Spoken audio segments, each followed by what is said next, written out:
Episode number 73, Ironman Buffalo Springs Lake 70.3 with Mark Clee.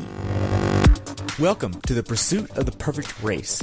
I'm Coach Terry Wilson, and with each episode, I bring stories of athletes to you that share their experiences at races in order for you to learn how to have your perfect race. We will hear stories from athletes of all ages, abilities, and races of all distances. So regardless of where you fit in, there's something in it for you. Thanks for spending some time with me today. Now let the pursuit begin.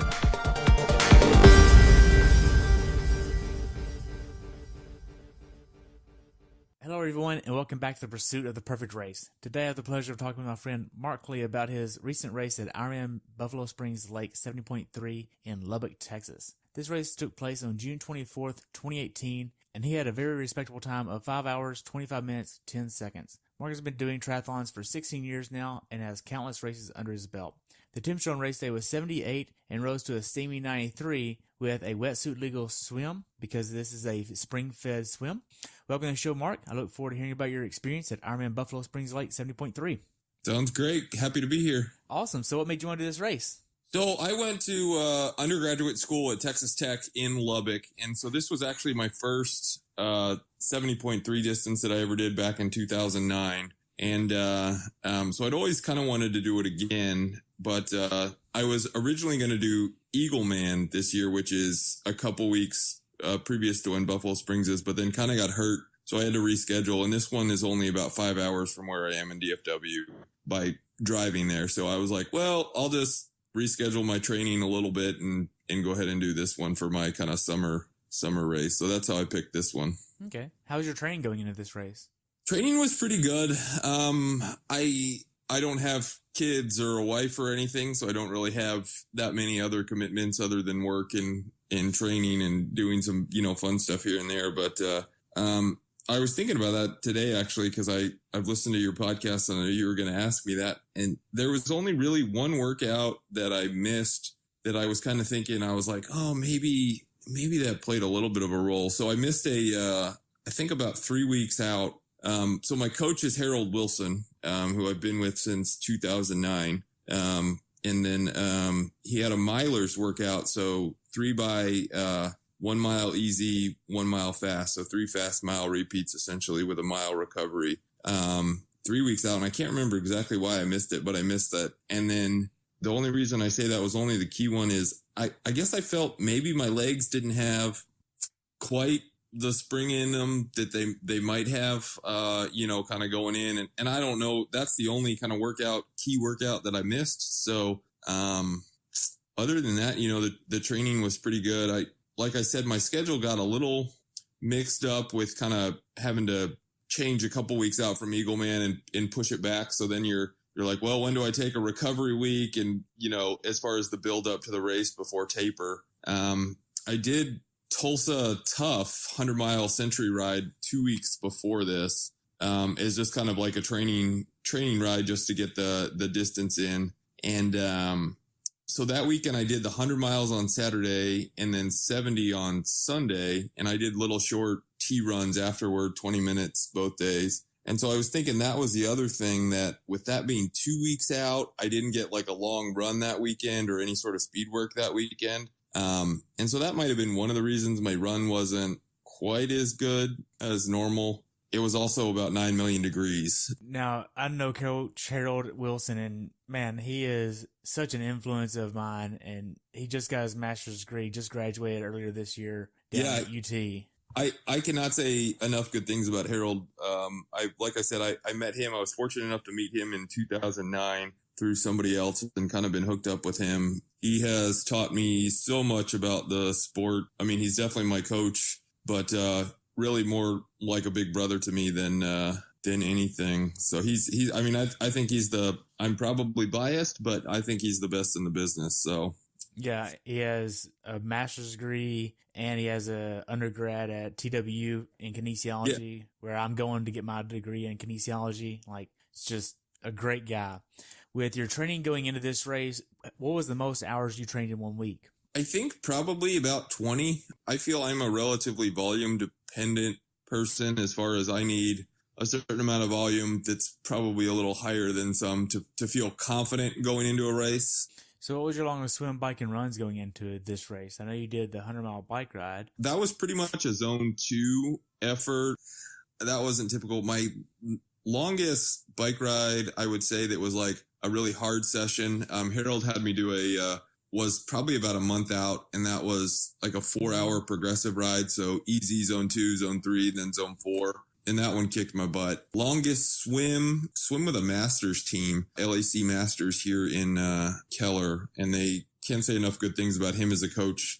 I've dropped about 10 to 15 seconds per 100 in the last 6 months working with them. But so those workouts are usually 2,500 to 3,000 yards. And I do that about 3 times a week. Harold had me do 2 5K swims. And it was these kind of broken 800 workouts that he does where it's essentially kind of interspersed a broken 800 with 500 of pulling. And it ends up being about 5K total. My longest run was 15, and I did that twice. And it was, I think it was spread out over 3 weeks. So it was like one weekend, and then I did something else one weekend, and then the next one. And they were saying like 5 miles easy, 5 miles at kind of tempo pace, 5 miles easy. And then, so I ended up thinking about those middle 5 as just like a tempo, working pretty hard for the 5 miles. And it was starting to get hot on those runs. It was, when I was finishing those, it was 85 to 90. So definitely a little bit heat acclimation on those. Gotcha. Now, what kind of nutrition are you using? Nutrition is F2C nutrition. I've kind of used them since actually they were PhD nutrition around 2015. Gotcha. Now, do you have a certain number of calories you're trying to hit per hour on the bike? I kind of have a rough estimate. So I'm also, and I forgot to mention, I'm also a big believer as far as kind of the nutrition and it works for me. And again, this is one of those things that like some people, they might not need it or they might not need it, but I like to get a little bit of solid food down on the bike. So just kind of pieces of some sort of, energy bar or something. And so I usually try to get on the bike somewhere. So overall, I'm looking to get about 300 calories an hour. Okay. Now, your training going into this race, what workouts did you do that gave you the confidence to go into this race prepared? So I think some of my big ones, the running, I do all my running outside. I knew with the that 15-mile run I did with the 5 easy, 5 at a tempo pace, in 5 easy, that was a big one. Harold also has another big running workout that I think is pretty key for me to feel good going in, is to pull off 3 rounds of 2 miles easy, 2 miles fast. And I just think about that as kind of like let it rip on the 2 miles fast and see what you can do. So don't really try to hit a certain pace, but just as fast as you can go on that day for those 2 miles without completely exploding. That was a key one. The broken 800 swim set that I mentioned earlier, I thought that was a pretty key one. He has a Munzie's 100, so it's 8 rounds of descending 5 by 100 things. So you try to go 5 seconds faster each 100 for 5, and then you kind of reset. I hit that one pretty well, and that was a key one. The biggest bike workout, in addition to like the Tulsa Tough and just knowing I could get the duration in, he has me do one that I really like is 4 times. It takes about 3.5 hours, and it's 4 rounds of 15 minutes, pretty much at threshold or as hard as you can go for 15 minutes without completely blowing up, interspersed with 30 minutes of zone 2 riding. So not completely recovery, but still kind of in like, and I think of that as like your Ironman effort. And when I hit that one, I usually feel that, okay, I'll be able to give a good effort on race day. Okay. Now, were there any days where you just mentally didn't want to train? Yeah, I go kind of stir crazy if I don't exercise. So there are definitely days where I'm more into it. And some of the days I'm like, oh, I'm just going through the motions. But I know one thing I've kind of taken away from one Harold, where it's like, I almost feel, if you have the time, there's never a reason, if you can get your kind of head around it, to like try the warm up, whatever the warm up is for your workout. If it's 10 minutes easy running before you warm up, or whatever your kind of swim warm up is, or 15 minutes of easy spinning to warm up on a bike.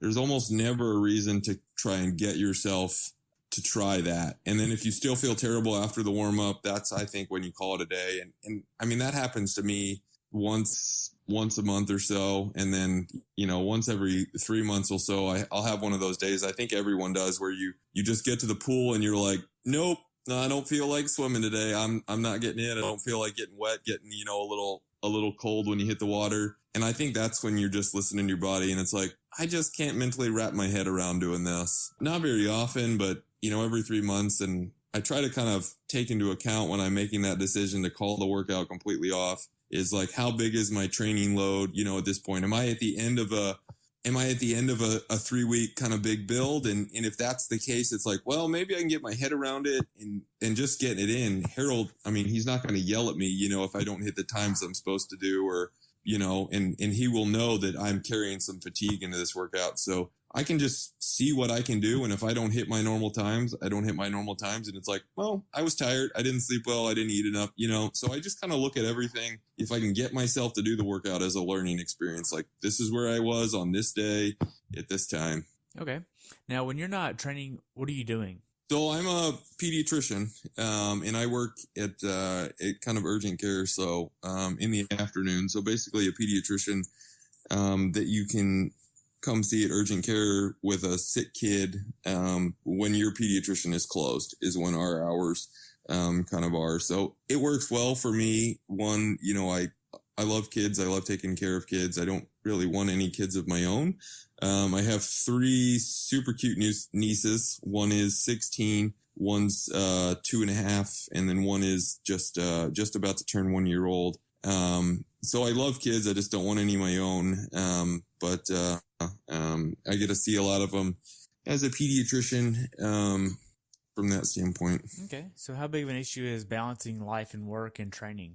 I mean, it's always a little bit of an issue. And I think that's another thing you kind of pointed out. Like, one, you have to ride that fence of, you don't want to burn out from training. You don't want to train so much that because at the end of the day, the sport's supposed to be fun. It's supposed to be a way to keep yourself healthy, I think.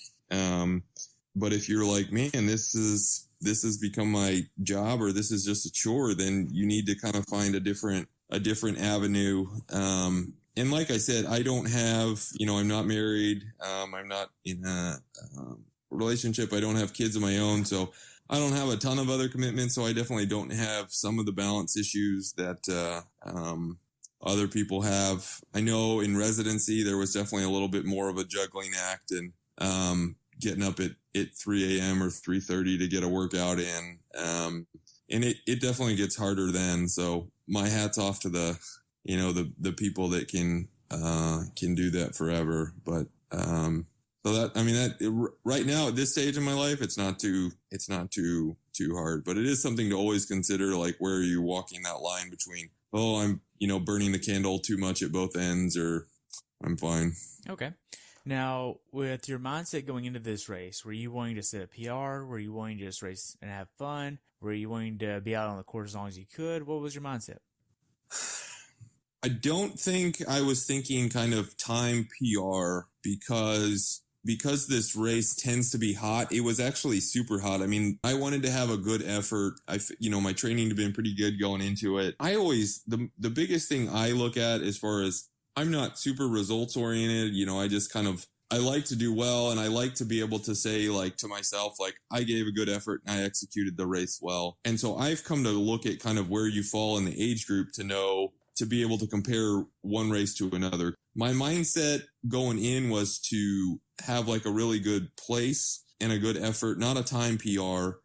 But then as the day went on with the heat and stuff, my goals kind of lessened, and it was like, I'm going to finish, have some fun, have a, a good strong effort, but be safe.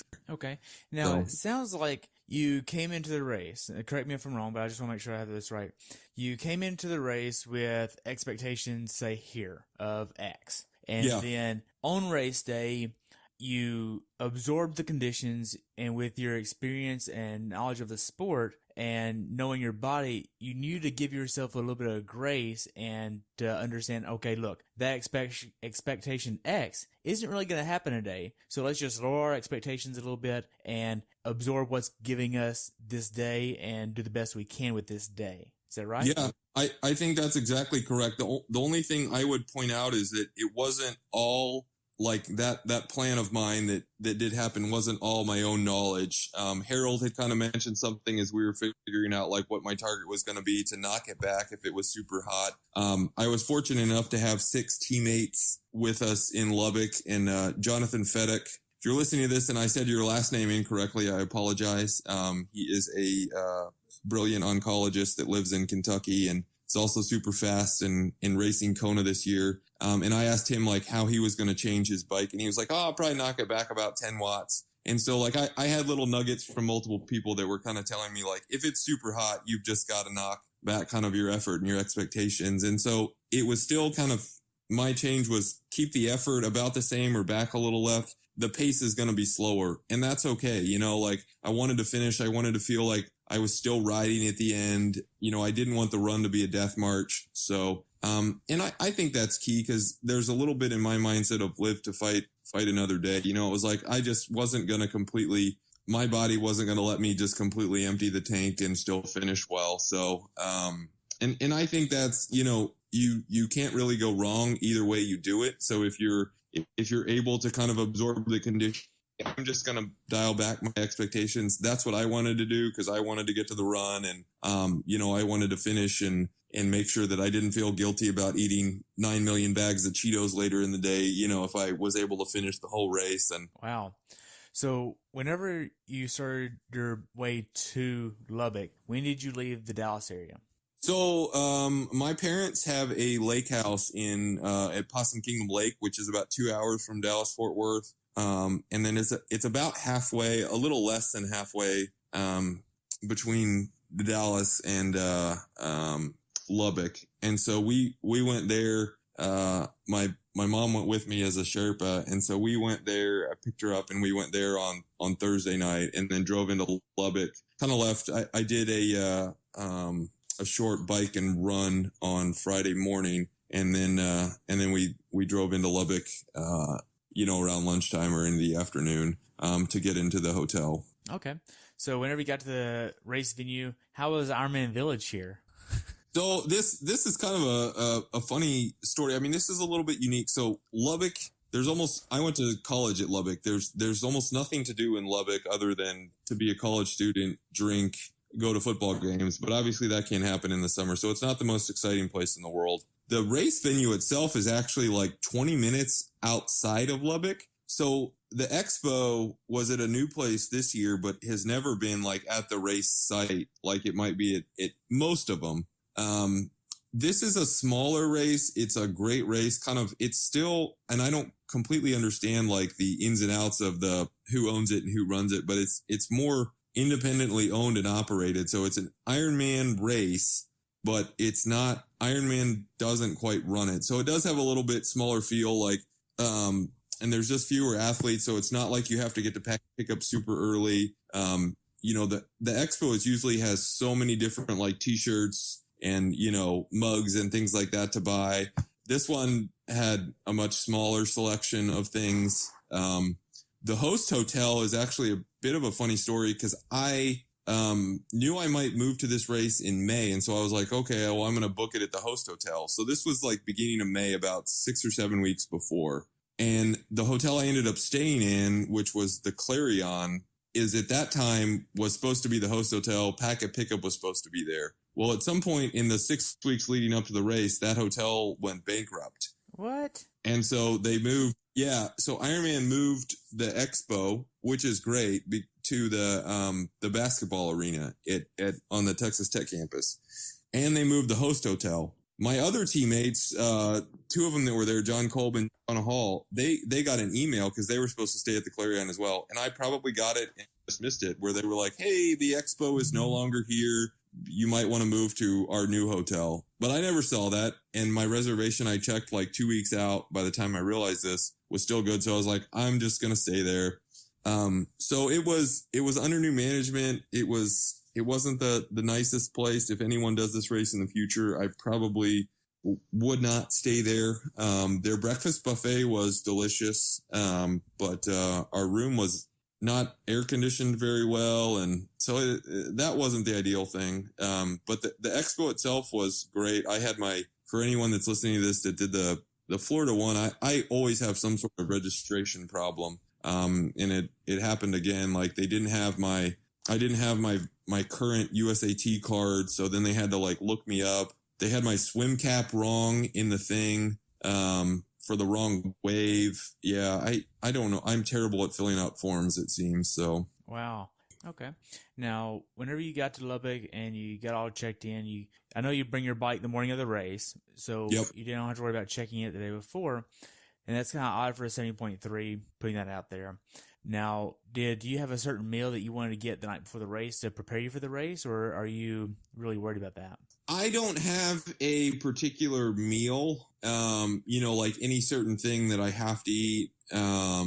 I know some people, I know on one of your podcasts, I think it was Adam Hall mentioned that he ate sushi before. That was always his, it might not have been Adam, but anyway, somebody. And so some people will have kind of a go-to meal. I more look at kind of the macronutrient composition of the food. A lot of that actually came from, as I mentioned her a little bit earlier, Kitty Cole, Coach Katie, kind of reinforced, like, you just want to get, at least for me, it's like, I want to get a decent protein source, a pretty good carbohydrate source, a little bit of fat. And so I ended up going with, I had some salmon. I had made some and actually brought them because I was staying in that junky hotel. It wasn't junky, but it wasn't the nicest in the world. But it just had the small fridge in the microwave. So I knew I wouldn't have like anything to be able to cook. So I had actually brought some in a Tupperware, some like sweet potatoes,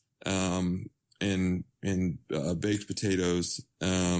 I had those as well as the salmon I picked up, and then some veggies. So I love to eat vegetables and fruits. I just feel better when I eat those things. And Kitty was actually the one. A lot of people will stay away from vegetables, but she is the one that pointed out to me that you can still eat some, but you want them to be cooked. You don't want them to be raw. And some of this you probably would want to test out in training a little bit, like have a big training day and be like, okay, I'm going to eat. And she says, so cooked, so you can do like cooked broccoli, steamed broccoli, asparagus, green beans. And you don't want to eat a ton, but enough, I feel, to be like, okay, I'm a little bit happier. I got to eat some veggies. So that was my dinner. And then I always kind of is my treat and final carb and fat loading the night before, have some sort of ice cream with kind of some sort of sweet in it, like a brownie or cookie, something along those lines. So that was my final meal. Okay. Now, do you have a certain number of hours of sleep you're trying to get the night before the race? It's never enough. I mean, one, you're getting up at like 4 a.m. or 3:30. I think my alarm was technically set for 3:50. I'm shooting, ideally you'd love to get 8 or 9, but I can't get myself to go to sleep at 5 p.m. And then, so my goal is always to kind of like be asleep 6.5 to 7 hours before my alarm goes off. And my hope is always I usually will wake up about an hour before my alarm on race day and just kind of lay there. But I'm like, okay, I got 5 to 6 hours. That's enough. The adrenaline will get you through. Okay. I mentioned earlier our room was hot. And I don't know if that played into it or I was just a little bit more nervous about the day because I knew it was going to be windy and I knew it was going to be hot. I got to sleep at the normal time. So I got to sleep. I think I got in bed around 8:45 or 9 and I was asleep pretty quickly. But then I woke up at like 1 a.m. So, I mean, I got 4 hours and they were 4 pretty good hours, but then I maybe dozed a little bit. I'm sure I did because I feel like people are always like, oh, I didn't sleep at all. And it's like, well, I'm sure you probably dozed off, for 10 minutes and then you were awake for 15 I did that for kind of an hour and a half. And then from 3 on, I was pretty much up and I just ended up getting up at like 3:45 and it's like, well, here we go. Get in the shower. My feeling is the key on the sleep, whatever you get the night before is kind of a bonus. I do think it's a little more critical on an Ironman. a full distance day to try and get a good night's sleep that night before, because it's just so long that you're going to fatigue even more. But with a 70.3, it's like, if I don't sleep well, if I can get 5 to 6 hours, I'll be able to get through it. Okay. Now, did you hit traffic getting to the race, and how are you setting up your transition area? So I think this race is a little bit smaller than it was when I first did it in 2009. And so the reason I point this out is I hit traffic. It's as you mentioned, it's 20 minutes outside of Lubbock. Everyone's bringing their bike in that morning. And I didn't ask the people at the venue, but I would speculate a couple things as far as that. One, it's the venue is kind of 20 minutes away from, 20 to 25 minutes away from where the expo was. And so a lot of times expo and bike check-in are the same place, same physical location. So then you're not having to kind of drive too much. It's a smaller one, so they might not be able to get the number of volunteers needed to do an expo and a bike check-in at a different location. And that might be why it's all going out in the morning. And then the final thing I'll point out for this race that's key to know to anyone that would do it in the future is there's only one entrance into the park. So you definitely can hit some traffic. I didn't. We left early enough, and that's probably because when I did it in 2009, I left a little bit later, and I didn't end up getting to transition that morning until 6:05, and my wave went off at 6:25 that day. So, but I was much better prepared this time, and the park opens at 4:30 on race morning, which was about 2 hours before the first people got in the water, and transition opened at 5. We got to the park just a little bit before 5, and we didn't hit any more traffic than just a few cars as we were kind of pulling into the parking lot. So it wasn't bad. The kind of transition area ends up being down on down a hill, so you can't see the parking from transition area. So I don't know if the kind of wait to get in got a little bit longer if you were kind of running late that morning. But for me, we didn't have any problems. I, of course, forgot my bike pump, but I borrowed somebody's that morning, which is something that I would tell people, people I feel will sometimes stress about a bike pump. There's almost always going to be somebody at a race that has a bike pump. You don't have to worry about bringing one to a race because somebody there is going to have one. You're not I don't ever bring one to a race. I always borrow one. And I've worked so many races, Ironman Texas, Ironman Santa Rosa, Lake Placid, countless other ones. And there's always somebody there that has a pump in transition. And usually I just go to the bike techs and say, hey, where's the extra pumps at? And they'll say, oh, here's a pile of them. And you take, as a volunteer, you just take one and say, all right, cool. You go around transition with a bike pump and everybody's like, hey, come over here and they're out of tires. So you don't have to really worry about it. The other thing that I think that's nice about that is you can point out definitely since this one you don't check your bike in earlier, but if you're doing other races or something to remember is you don't necessarily, especially as you do summer races and it gets hot, pump your tires up to kind of race pressure the day before, because as it expands and if it's sitting out there, they'll kind of explode. So you'd want them down a little bit anyway, but just know that you're going to borrow one. Or like you said, there's always bike mechanics in transition that morning, and at least they'll have one if no other competitor brought up. All right. What PSI were you using this day? So I always run about 100 to 110.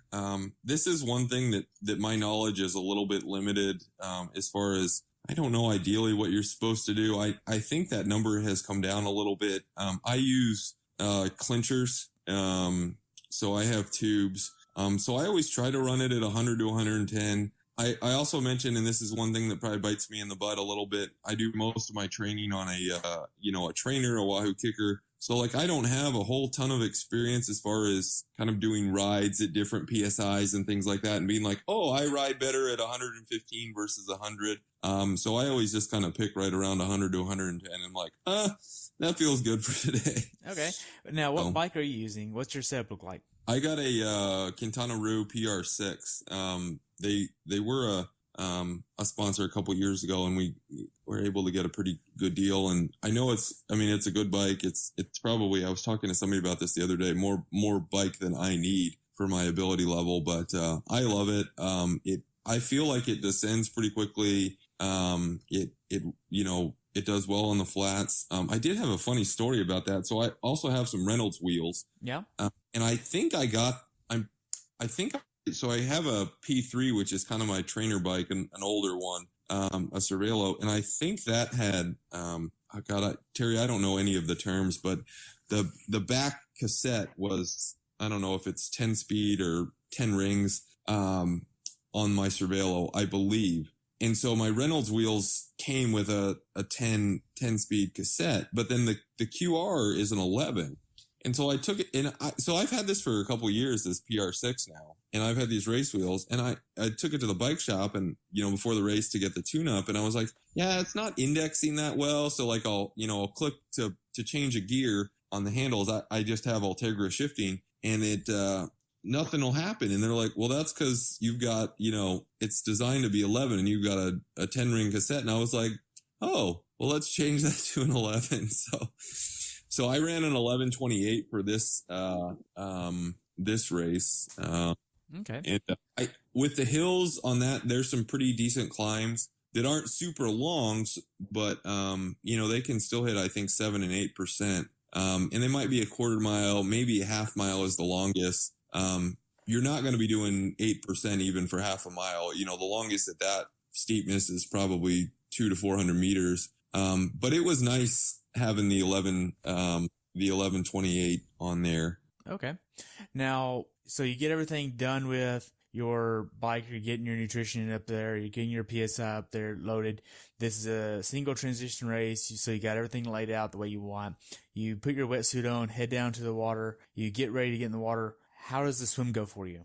So the swim went pretty well. I don't open water swim practice that much. I mean, you can even look at my history. My very first Olympic race ever was the very first time I did any open water swimming. That one did not go well, but, so my point in that is I just kind of swim by feel. All my training essentially boils down to, effort for the most part, whether it be a biking, you're going to, or running. And so my swimming, I feel I have a pretty good effort. And so it's just kind of like, okay, what pace do I feel is a good pace where I won't be completely spent, but can swim for about 30 minutes at, and this was actually my swim PR. I was somewhere around 31 minutes. I was very happy with my swim. It was pretty, it's a lake swim. So it's not, it's pretty calm water for the most part. Some of the other competitors that did the race said it was pretty choppy compared to when they did in years past. I don't have any big complaints about the water. It's not one of those where you put your face in and you're like, oh, this is gross, or one where I would tell people that they need to have mouthwash in transition, as some of the race venues I've seen. But what it was the water temperature? I think it was 74, right around there. So it wasn't super close to being like wetsuit legal, but you're still going to get warm. I mean, I was hot by the end. They had wetsuit strippers, which was nice. And so this, in addition to your podcast and kind of what happened to me at Haines City, which I did in April, I figured out one thing to pay attention to as you're going to the expo before the race is, are they going to have wetsuit strippers? Just so like, okay, because I must have wrestled my wetsuit. I have a Blue 70 Helix, I believe. And I must have wrestled that for like 2 minutes in T1 at Haines City. So it was nice to know that they had wetsuit strippers at this one.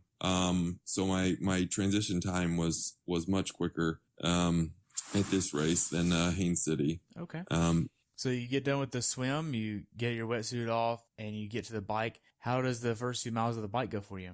So this is a tough one because, and I think this is something key when you're kind of looking at any race as far as transition. So it is faster if you're good at it to kind of have your pedals clipped in, and kind of hop on, do like a flying mount. I don't know in a full Ironman that it really makes that much difference. And I've kind of played around with that and done it before. But somebody pointed out one thing to look at it is what's your kind of elevation right out of transition? Are you going to get on and going to have to be going up a hill?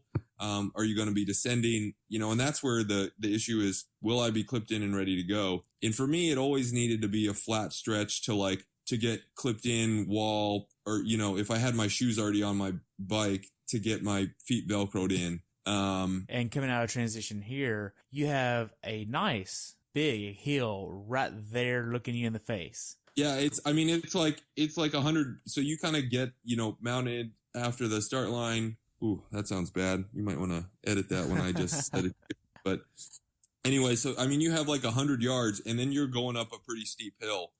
So I definitely think if there's any sort of hill or a decent incline after it, that it's just easier unless you're, a professional or you practice it a lot, and it's worth practicing. I just don't, but so I put my shoes on in transition, and clipped in right after the mount line. So I was ready to go for that hill, or as ready as you could be. And that was just one where I knew kind of what my watts goal was, like I mentioned for the average. And I was like, okay, I'm going to get up this hill at whatever pace it is. But I'm not really going to go too much above, I didn't want to. So my target was around 200 watts. And I was like, I'm going to try to, keep it 250, 260 on the hills. So I probably went up that hill at about 2 miles an hour. Wow. But I got up it, it was steep. And then the other thing with that one too is like, so you have this uphill right away, you have a little bit of a descent, and then you have another one that's a pretty good, climb as well right away. So, and then you settle down. And then the beginning of the bike. So I'm always kind of thinking like, you need to get on your nutrition right away. But, again, Kitty, I can't mention her name enough. I've gotten a ton of great nutrition tips, from her, but she mentioned her thought kind of at the beginning of a bike leg is give my stomach, 10 minutes, a couple miles to kind of settle down. I'll have, some water, or like if you have a Gatorade or, but I won't really try to put anything substantial on my stomach right away. And so definitely with those two hills, I knew my heart rate would go up a little bit higher. I kind of stretched it out, and I was like, okay, I'm just going to kind of work my way into this, but I'm going to try not to really start doing the glycodurance mix or try to consider taking any gel, until at least about the 5 mile, on this bike. That bike leg, as far as how the rest of it goes, first 10 miles is pretty flat. Decent amount of it was downwind. So I felt pretty good. It allows you to kind of open up the legs, settle into your rhythm. Then you make a turn and you have a lot more headwind, for kind of the next 5 to 10 miles or so. And then there's some more hills. That 5 miles was not very fast. And that was kind of where, so my, mom, as I mentioned, was my Sherpa, and she drove out to get some photos and see me. And so she went to this place where you pass twice as you're kind of coming around the course. They would see you at mile 20, and then again when you're at mile 30. By the time I saw her, my time was, I knew my pace was slower than it should have been with the heat and the wind. Even though my power target at that point wasn't too far below, I ended up with a normalized power of 195, and my goal was 200. But my pace was just much slower. So I knew with the heat, and in the wind that, that power, that amount of work was not translating into speed as it might on a day that was less windy. And then, like I mentioned, the wind on the descents, I was just careful. And that was another kind of like, I'm not going to bump down these descents, because I want to finish, I want to stay upright. I don't want to crash. So that hurt me well. I didn't really have any close calls, where I almost went down. I never had any kind of really mechanical issues, which was nice. Cause in Haines City, I picked up a piece of, tape on one of my tires. And so like every time it went around, it was just going click, click, click, click, click, click, click. But I didn't want to stop and look at it, because I was like, well, I don't want to know if something's really wrong. So it was nice that, like, from a bike standpoint, I didn't have any like mechanical issues or anxiety things other than like, oh my God, is the wind going to blow me over? So that all went pretty well. It did start to get hot. The last like 10 to 15 miles, you're kind of gradually going uphill just ever so slightly. And more of that tends to be into the wind. And that was light in the ride, so that was probably around 10 a.m. By that point, I was like, oh, it's starting to get hot. Didn't have, any cramps or anything. And I was able to I knew my nutrition was going down. I'd gotten through I have a profile design kind of between the aero bars bottle on the front. I'd gotten all that down and was kind of refilling it with Gatorade at the aid stations. So that's where my nutrition gets a little bit funny, because I'm just like, okay, I have this bottle with 500 to 600 calories in it. And then I just kind of pour other things in there. It may not taste the greatest, but it's like, it goes down, so like it had Gatorade in there. I poured water in it from a couple ones, and then I would just like grab a water bottle. it was all going down. I was able to get 2 gels down, and then so that was 200 calories, and then 100. I think I got 2 of the UCAN bar pieces. So I like all my nutrition was down. My stomach was feeling pretty good. So I was really happy. I mean, my pace was sucky. I mean, that's actually, I think, the slowest bike I've ever done at a 70.3. And I even look back at my 2009 results when it wasn't as hot or as windy. I was riding like a Trek 5200 with the clip-on aero bars at that point. I had no idea what I was doing. That was before Harold started coaching me. I hooked up with him like a month after that race. So I did that in like 259. And then here I was 308, and it was, but I mean, like I said, I can't really complain. I mean, I was happy with the effort. I felt good going off. I don't have, I know you've asked some people on other ones. And I've actually thought about this because I think it's a great question, and something to think about. And I think it's something to kind of test out a little bit in training on some of your brick workouts is how do you best prepare your legs, yourself for the run. I thought about it in the brick workouts. I usually like my bricks. I usually end up doing like a 3 to 5 minute, cool down after whatever my set is before I will, 3 to 5 minutes of spinning. And so I do kind of think those last couple miles of the bike leg, I probably start to go into, okay, now is not the time to burn matches. Spin the legs a little bit more to kind of get them ready. I know one thing, I've been doing some strength training. I've really kind of dedicated myself more to the gym the last 6 months or so. And I think actually you know them as well. They're the Impact Performance and Fitness in Southlake. Kevin and all them. Yeah, Kevin Kordish, I think, I'm fortunate enough to be surrounded by a great team in Big Sexy Racing and Harold Wilson, who's an awesome coach. And then Kevin has taught me a lot and with all that. And he's really big on the kind of the neuromuscular activation and things like that. And so I found the last few months in starting that gym workout is I'm going into a brick workout or a race. I'll start to kind of focus my pedal stroke on like feeling my glutes activate, feeling kind of my calves as they engage around the pedal stroke to get those muscles a little bit primed for the run to come. Now this race in particular is another one of those that has a kick in the pants right before the finish. Just one more steep climb, like half a mile before or a quarter. I mean, right at the end of the race, it's a decent climb, and you're like, whew. And I did see one person like walk/running their bike up the hill, and they tried to mount their bike like 50 yards from the top of the hill, and they tried a couple times, it almost went down. And as I was like, if that ever happens, which it's happened to me on some super steep hills where you're like, nope, I'm just not able to turn the pedals around, that's where you really want to have the gearing. But I think if it does happen, really the best thing to do is, and if you have to get off and walk a hill, like walk or run it, like however you want. Especially at the beginning, like right here. I mean, I'm sure people end up doing it this race, but going up that hill right out of transition, you don't have any speed. Like, yeah, and bam, there you are. So that's where I think like the big thing with like, if you ever have to walk up, is just commit to walking or running your bike up the rest of the hill. Don't go halfway unless there's like a decent false flat, because your legs are going to be shot. You're going to be nervous, and it's like you're going to try to clip in, and it's like you're still going up a hill. Legs are shot. Like, just commit to getting to walking or running it up to the top of the hill. Unless, I will say, I know some people that Coeur d'Alene was the weekend that I did this race. And I mean, you would probably have to have a different thought if it's like a 1 or 2 mile ascent. You're not going to run your bike all the way up a 2 mile hill. So, but this one in particular, right before transition, as you go into T2 but I just was like, okay, I knocked the power target, like I said, like on some hills, I would normally be around 250. I was like, okay, need to be a little bit easier so I can spin more. So I geared down even more and really just try to make sure in that last hill that I didn't go above 230 and just to get my cadence up to get it ready for the run.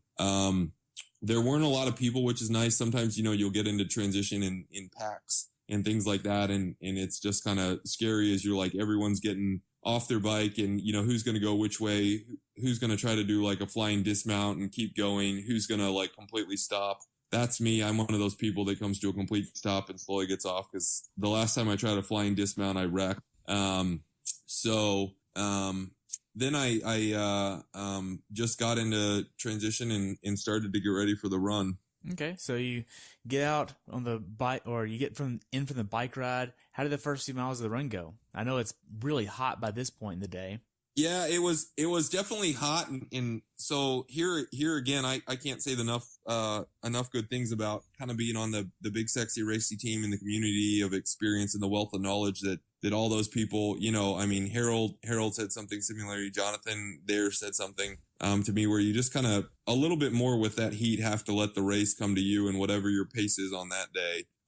That's why, and this insight has come completely from Harold, but it's like, I think that's the biggest thing that training so much by effort does for you is it allows you to know on different days, like, this is the pace I can maintain, for 30 minutes or an hour. And it's like, okay, sometimes you have to go even easier, slow down a little bit more to find what your pace is on that day that you can maintain. And so, like I said earlier, my goal kind of usually for these is to be around 1:30 for the run. And so that's around 7 minutes. So I'll try to start somewhere 7:05, 7:10 and kind of work my way down. Going into this, I knew it was going to be like just hot. So I was like, okay, I'll start, 7:30 maybe will be my goal. I got off the bike and like, I looked down and I was like 7:30 or 7:40. And I was like, no, this is not happening. I do know I do feel there's a bit of expectations. Like, you're going from riding a bike to running. Your legs are not going to feel great. Right. It's just, so it's not, I think, something where you're like, oh, this feels way too hard. I don't think that means you have to stop and walk. You just kind of keep slowing down a little bit more. Like, your legs are not going to feel amazing at the very beginning of a run. But I did end up slowing down, going even easier with the heat. And the other big takeaway that I took from kind of all my teammates and them was, let the pace come to you. I know Adam Hall mentioned had some great heat tips as far as it's kind of, and you go a little bit easier. It lets you get in a little bit more fluid at the beginning rather than if, your heart rate is spiked, you can't drink. So it allowed me to take my time a little bit more through the aid stations. My pace, I think, over the first 3 miles, kind of my average pace. That's really how I gauge my run. Is I just look at my average pace and kind of just try to make it go faster, kind of build the whole race, and kind of, where you're kind of basing it on effort and you're like, okay, I can keep going. And so it ended up kind of, the slowest it ended up was probably somewhere around 2.5 to 3. I ended up probably close to an 8 minute per mile average. I didn't walk any of the aid stations, but I definitely slowed down and was like, okay, I'm going to get something to drink. At every aid station, I'm going to get ice. That was the biggest takeaway. In this cold rags, Adam Hall had mentioned kind of a towel around the neck. And I made sure I had one of those, and then they had rags. This race has great support for dealing with the heat. So they have a ton of ice at the aid stations. They just have cups of ice, buckets of ice. Every aid station had cold rags that they would also give out to you. So I grabbed one of those. I saw people put rags in their hats, ice in their hats. I didn't do the rag in my hat because I just thought it would bother me, like if it flapped on my ears, or I was like, I don't know how that will feel, but I definitely put ice in my hat. One of the things that I heard about what they were doing at Boulder this year, because it was also very hot there this year, was they actually had tube socks that they were putting ice in, and they were handing those out. So you would have a sock full of ice, and you don't have just ice in your jersey flopping around everywhere. It's nice, it's cold, it's going to stay together, and you can just put more ice in it and then put it back in your jersey. You can move it around, and it's a good idea of staying cool without ice everywhere going down your junk and all that. So that's a very good idea, because so a couple things kind of about that is, like, the more, the wetter you are, whether it be sweat or water that you're dousing yourself, the more like you are to kind of have chafing issues, which can be having a tube sock or something to put the ice in would be a great idea. One thing you mentioned, Boulder, and it's not quite as big a deal as Boulder, but something to consider in this race is there is actually a bit of altitude. It's actually around 3,100 feet. Really? Above level. Yeah, I mean, it's flat. So, and I think you look at kind of performance statistics that I want to say it's a couple percent per 1,000 feet above sea level. so it's not as high as Boulder, which probably goes between, I don't know, 5,000 and 7,000 or 8,000 as you get up some of those big mountains. Maybe even higher. I don't know for sure, but definitely not quite as big a deal. But I feel that there is kind of a bit of, it's not anything that you would need to acclimate for, but yet another reason to be aware that you may have to kind of dial back your expectations for this race, is just dealing with that altitude. They've changed the course too, so you run around the lake.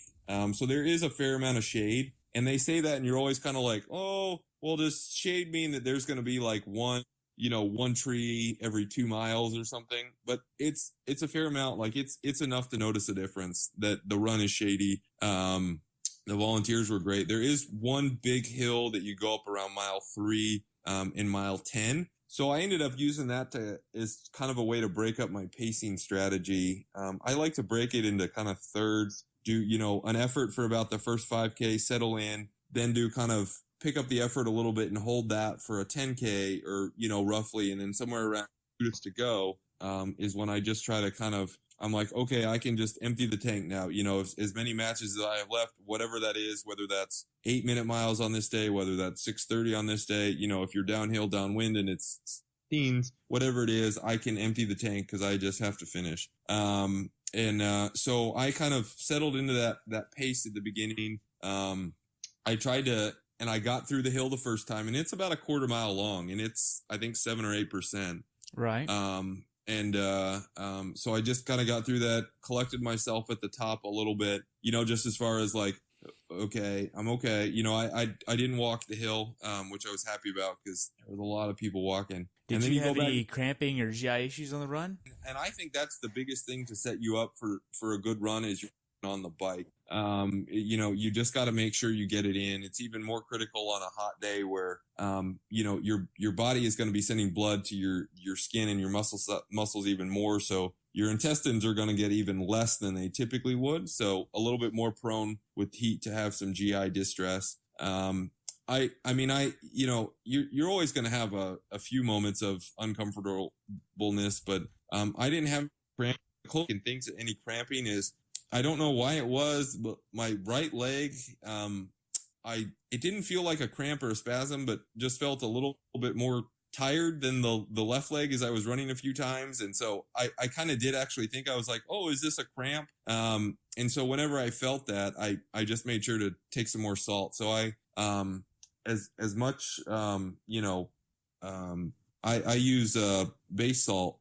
Okay. When I'm running, just because I still have one. You can use, any salt product I think will really work as far as that. But I like the delivery method, kind of a tube that, and then you just lick your finger, and use it. And so whenever I kind of felt that on my right leg, I was like, I need probably a little bit more sodium, and use that. Tried to do that every couple miles. I did 2 gels on the run, and then I don't run with a water bottle at races. I just, on-course support.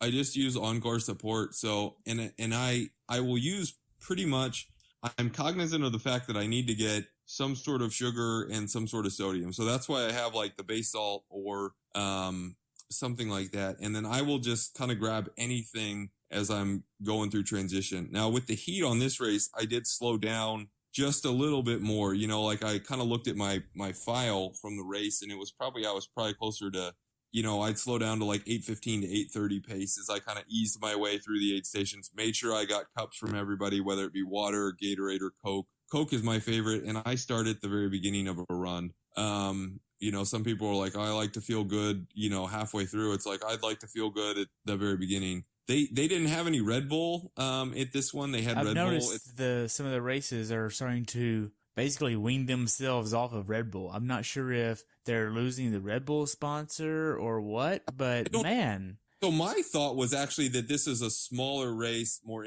somewhat independently owned and operated, and they might not have hooked up with Red Bull. But because they had it in Haines City, like I will take that if they have that at the aid stations. They didn't have it in Galveston. They didn't? Nope. Yeah. You should have in Galveston.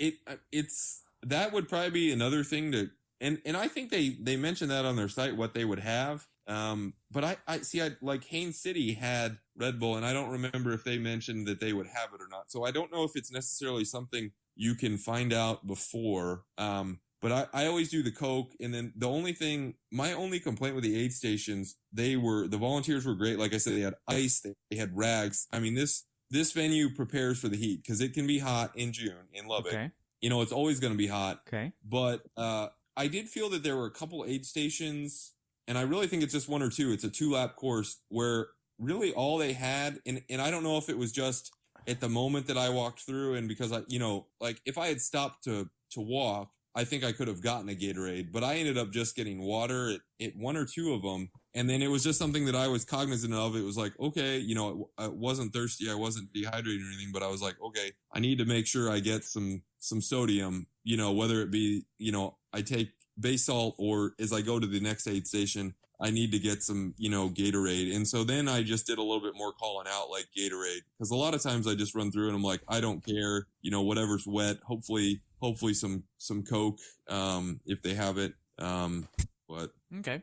Now, so tell me about the last 800 yards before the finish line. How was that? I knew the whole race that this question was coming. But anyway, so for like the last 800, I went to Texas Tech, which is in Lubbock, and I was like, this day like has gone. I was very happy with the race. I felt pretty good all day. Definitely got 3 times, but had fun. Like I got my mom was able to get some kind of great and fun. I felt good enough to smile every time I went by. I tried to wave at all the cameras, and I normally will kind of like bomb into the finish line and try and finish as fast and finish with a sprint. In this one, I knew this question was coming, and I knew kind of how my day was going, and I was like, I think some other people, I was like, I am going to kind of soak up this last 800 yards. The only complaint I would say about this race is that the turn was a little bit into the finishing chute, kind of the last quarter mile or so. And it wasn't marked super great, and you're also, I probably had about 4 neurons working in my brain at that point. You're not thinking, 100% clearly, but so I was a little bit focused on that, but I was like, I'm going to enjoy this. I'm going to soak up, these cheers. And so the symbol for Texas Tech, and not that anyone can see this, but is guns up. And so you kind of like crook your finger to the right, like you're shooting a, cops and robbers gun. And I was like, I'm getting a picture with like both my arms up and kind of the guns up too, because I went to Tech. And so I was able to do that. My mom was like 200 yards short of the finish line. And so I was able to kind of get some photos with those and really enjoy kind of hitting the finish. And then like the last 100 yards after I passed my mom, I was like, okay, head down. And then I saw the camera again, and the actual official finisher camera. And so I did the guns up again and really enjoyed it. And I think that's, kind of a great takeaway from your podcast is that last half mile of the run can be really, whatever you want it to be, whether you want it to be, I'm going to soak this up.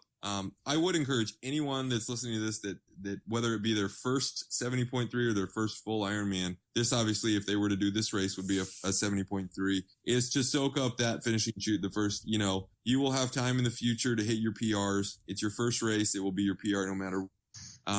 But I really soaked it up as I came into that chute. Nice. So how's your recovery process? My recovery process, so I did about 1,000 yesterday and did a little bit of gym work. This race is famous for almost anyone can get an IV if you want it. I really don't like to get stuck by needles. I'm a physician, so they don't bother me, but and also my thinking is there isn't much of a difference between 1 liter of an IV fluid or if I am able to get myself to drink, 1 liter of Gatorade or recovery drinks or anything like that. So, gotcha. Okay. So what's something that you learned from this race that you like to pass on to someone that hasn't done this race before? It can be hot, it can be hard. It can be a fast course if the conditions are better. But I would say don't forget about kind of just the technical nature of the bike riding, that this is kind of a course on the circuit that has a little bit more technical nature as far as the descents and climbing. I mean, if you're not going up or downhill, it's pancake flat. So, but there's just definitely, like I was definitely kind of a bit nervous a few times. And so that would be something to consider. Are you someone that can deal with the heat? Because you may have it. They have good years. Like I think last year was overcast and the high was 85. Yeah, last year was great for Lubbock, honestly. So you can throw down a fast time, on that course on that day. And this just wasn't the year. So it's definitely something to consider. I think it's a great race for almost anyone that lives in, Texas. Shannon, Floria, and Jonathan, they came from Kentucky to do this race. I think it's great for, I've heard it's great for people that do Kona, because you get some climbing, you'll deal with some heat, you'll deal with some wind, which is a lot of things that you can deal with at Kona. Right. I've heard it be called the miniature Kona for that reason. Yeah. And so I think from that standpoint, it's great. Other than that, it's kind of a cool one to do. The independently owned owners and operators are great. It's not one that I would necessarily tell people that lived in California or, the coast to pick that on if they weren't prepping for Kona. But anyone that's kind of in Texas or Oklahoma, John Kolb did it, and he's from, Muskogee, Oklahoma, drove into it as well. So I think it's kind of great if you can fit it on your schedule, and it's one you can drive to, where you just drive to Lubbock for the weekend and then drive home on, Sunday after the race, as some people did. Mark Miller, who's a legend on our team, drove all the way back to Lafayette, which is 10 hours after this race. Wow. But, yeah. So for first timers doing this race, what advice would you give them? Be prepared for the technical nature of the bike course. Be prepared that it could, and if it is hot that day, it's going to be Texas, so it's going to be warm. I mean, it's not going to be 60 degrees.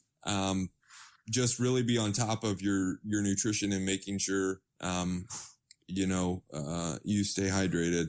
Okay. So what races are on your bucket list? Kona would always be nice. I don't know if that's really a realistic goal. I'd love to qualify for the World Championship 70.3, and I think that's possible with the roll down spot. Did they not roll it down far enough for you this year? I didn't stay for the awards. They might have. I think I was 7th or 8th in my age group. So you could have potentially got a slot, but just didn't stay long enough to get it. Yeah, I could have. I don't know if I would have. And I know this year would have set up a little bit better because the race is in South Africa. So fewer people are kind of going to it. So spots tend to roll down a little bit farther. I may have gotten a spot this year. Other big ones on my bucket list. I did Alcatraz last year, but didn't get to do the swim because they canceled it. So I've got to go back and do the swim on that one. As far as a full, I'm really intrigued by the couple races up in Canada. I think Whistler would be cool. I don't know if that's a full or a 70.3, and then the Mount Tremblant. It's both. The Mount Tremblant. So the Canada races would be kind of cool. And Harold just did the 70.3 there. Yeah, and he crushed it, of course. And I think they would set up pretty well for me because they're climbing, and I climb relatively well. The only thing I'd have to work on would be my descending skills for those races. I like to go uphill because it's like I don't have to really worry about wrecking going up a hill. It's just go X amount of power up the hill. And it's, for me, I think it's kind of like being on my trainer. I can put out as much power as I want, and I'm only going to go 8 miles an hour, So it's like, it's not going to hurt that bad if I fall versus if you're, zone 2, but bombing down, if you wreck at 40 miles an hour, it's going to hurt. Right. So. Now, as far as Ironman making your race experience better as an athlete, how could they have done that? I don't really have any complaints or with this one. I think for kind of where it is being in Lubbock, that it's well supported, it's well thought out. The check-in process was good. The only hiccup would be, not have the host hotel 4 weeks before, go bankrupt, but that's not something that they can control. Yeah. So I don't have any complaints with Ironman for this race. Okay. So how can athletes follow you? I'm on Instagram and Twitter. They can find me on Facebook as Mark Clee. The real Mark Clee. Instagram is I am 33 now, and I feel like I'm getting old. But when I was in high school, and this will date me, it was popular to say "da bomb" instead of "the bomb." So I came up with the username, and Gmail wasn't around when I was in high school, but I came up kind of with that username, "da runner 1621." back then when it was, because the runner was taken. So I was like, well, I'll be cool and use the runner. But now, of course, like when I tell people, they're like, GA, what does GA runner stand for? And I'm like, oh. You don't even know. Yeah, so it's the runner 1621 and oh no, actually my profiles always get hacked. So Instagram is the runner 1621. My Twitter, I think, either got hacked or I couldn't get back into it. But Twitter is actually, so this kind of comes from Aaron Gray, who's another guy on our team. He actually gave me the nickname when I first got on BSR 4 years ago, was Tall Sexy. My Twitter is actually Tall Sexy 1621. So what's your definition of perfect race? I don't know. You know, like I said, I knew I was going to get this question, and I've kind of been thinking about it ever since then. And I don't know, because then it leads to, well, you know what, why was this race not perfect? To me, any race that I, you know, give a good effort, and am able to finish, you know, and fight through some things is kind of the perfect race to me. You know, is this the best I think I could have done on that day? I think so. You know, I don't think I had too much more in the tank. And that's kind of what I asked for. You know, are there still things to learn, places where I can improve? Yes. You know, my average heart rate on the run was not as high as it was in Haines City. In my effort, you know, the running power was lower. Is that something where I could have run at those higher targets and still manage the heat? I don't know. You know, that's only things that I can kind of test through training. Because races are fun, and it's like, you know, I think, you know, for me, the perfect race, like I said, is finishing, giving a good effort, you know, and kind of knowing I did my best on that day. So for me, that was the, you know, the perfect race, you know. But I would say that with the caveat, that doesn't mean I still don't have tons of areas, as you know, Harold knows, lots of things I can improve on, and you know, that I'm like certainly, you know, done in the sport or anything, but I was happy with it. Nice. Well, Mark, I want to take a minute and just say thank you so much for coming on and sharing your experience about Ironman Buffalo Springs Lake 70.3. I've enjoyed hearing about your race, and I look forward to following you in the future. Yeah, thanks for having me. Like I said, I've been looking forward to this for a while, ever since you kind of rolled the first few episodes out months ago. So thanks for having me. Awesome. You have a good day, okay? You too. Thanks for tuning in today. I hope you were able to learn something from today's episode. If you enjoyed the show, please take a minute to leave a review on iTunes or share it with a friend. Be sure to subscribe so you never miss an episode. If you'd like to see pictures from this athlete's race, learn more about who I am, what I'm doing, or be on the show yourself to share your story, check out my website at CoachTerryWilson.com. Until next time, continue the pursuit.